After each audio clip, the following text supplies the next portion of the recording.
बहुत समय पहले की बात है। पहाड़ों और घने जंगलों से घिरे एक छोटे से गांव में रामू नाम का एक गरीब लकड़हारा रहता था। उसका जीवन बेहद साधारण था। न कोई बड़ी इच्छा, न कोई बड़ा सपना।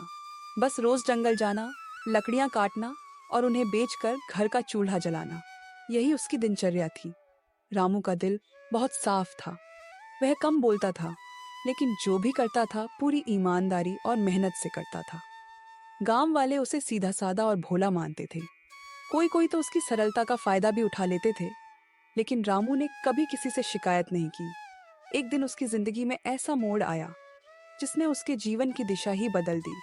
और यह मोड़ था एक वफादार बंदर का आगमन। जंगल की पुकार उस दिन सुबह का समय था। सूरज की हल्की हल्की किरणें पेड़ों की पत्तियों से छनकर जमीन पर पड़ रही थी। पक्षियों की चहचहाहट जंगल में गूंज रही थी। रामू अपनी कुल्हाड़ी कंधे पर रखे जंगल की ओर बढ़ रहा था। जंगल में प्रवेश करते ही उसे हमेशा एक अजीब सी शांति महसूस होती थी, जैसे जंगल उसका अपना घर हो। पेड़, पौधे, जानवर सब उसके साथी हों। वह एक बड़े से पुराने बरगद के पेड़ के पास जाकर लकड़ियां काटने लगा।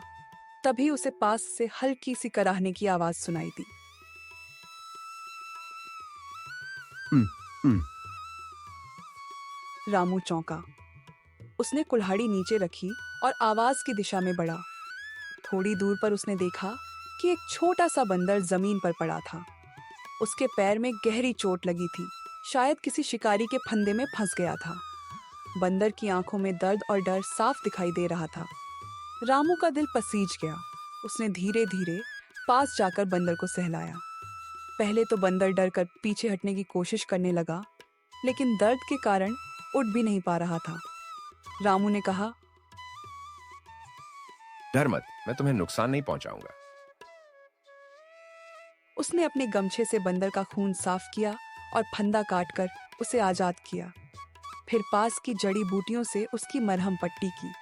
बंदर उसकी ओर आश्चर्य से देख रहा था, जैसे वह समझ रहा हो कि यह इंसान अलग है। रामू ने उसे उठाया और घर ले आया। दोस्ती रामू की झोपड़ी छोटी सी थी, लेकिन उसमें अपनापन भरा था। उसने बंदर को एक कोने में मुलायम घास पर लिटाया और उसके लिए केले और पानी रखा। पहले दिन बंदर चुपचाप बैठा रहा, लेकिन धीरे धीरे उसने खाना शुरू कर दिया। कुछ ही दिनों में उसकी चोट भरने लगी। रामू हर दिन काम पर जाता, लेकिन अब वह जल्दी लौट आता। वह बंदर के लिए फल लाता और उससे बातें करता। तुम्हारा नाम क्या रखूं? एक दिन उसने मुस्कुराते हुए पूछा। चलो, तुम्हारा नाम मीतू रखते हैं, क्योंकि तुम मेरे मीत यानी दोस्त हो। बंदर जैसे समझ गया हो, उसने खुशी से उछलकर रामू के कंधे पर बैठने की कोशिश की। धीरे धीरे मीतू पूरी तरह ठीक हो गया। वह झोपड़ी के आसपास खेलता, पेड़ों पर चढ़ता और फिर वापस आकर रामू के पास बैठ जाता। अब दोनों की दोस्ती पूरे गांव में चर्चा का विषय बन गई थी। गांव वाले हंसते हुए कहते, अरे रामू, अब तो तेरा साथी भी आ गया। लेकिन रामू को किसी की बातों से फर्क नहीं पड़ता था। उसे तो अपने दोस्त की संगत में सुकून मिलता था। एक दिन की बात है। रामू जंगल में लकड़ियां काट रहा था। मीतू पास ही पेड़ पर बैठा था। अचानक झाड़ियों में सरसराहट हुई। एक बड़ा जंगली भेड़िया वहां आ पहुंचा। उसकी आंखें लाल थीं और वह भूखा लग रहा था। रामू ने जैसे ही भेड़िए को देखा, उसके हाथ पैर कांपने लगे। कुल्हाड़ी उसके हाथ से छूट कर गिर गई। भेड़िया धीरे धीरे उसकी ओर बढ़ने लगा। उसी समय मीतू ने खतरे को भांप लिया। वह फुर्ती से पेड़ से नीचे कूदा और जोर जोर से चीखने लगा।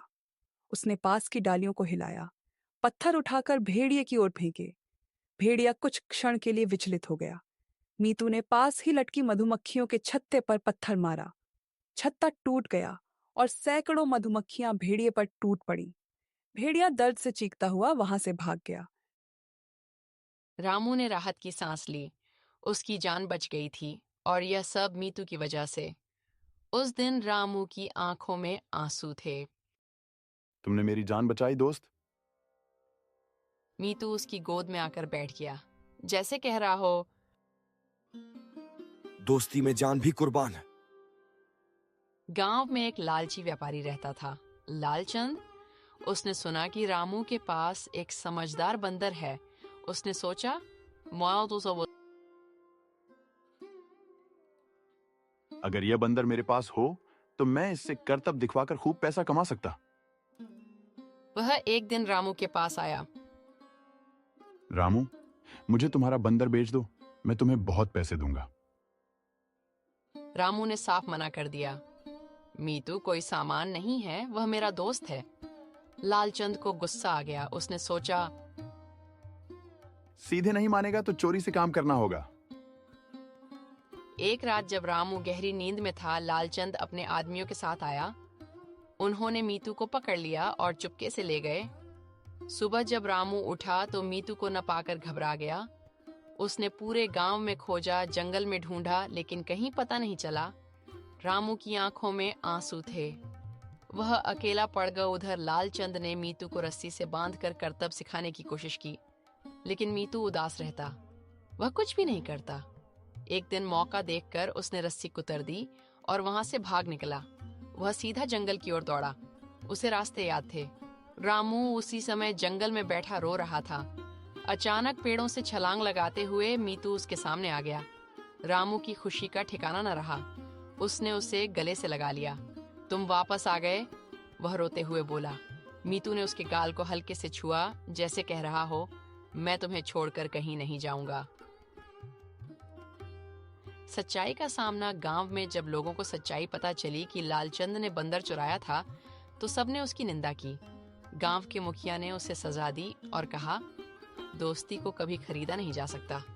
लालचंद को अपनी गलती का एहसास हुआ। उसने रामू से माफी मांगी। रामू ने उसे माफ कर दिया। गलती इंसान से ही होती है। समय बीतता गया। रामू और मीतू की दोस्ती और भी गहरी होती गई। वे दोनों साथ काम करते, साथ खाते और साथ हंसते। गांव के बच्चे अक्सर उनकी कहानी सुनते और सीखते कि सच्ची दोस्ती पैसे से नहीं खरीदी जा सकती। वफादारी और प्रेम ही सबसे बड़ी दौलत है।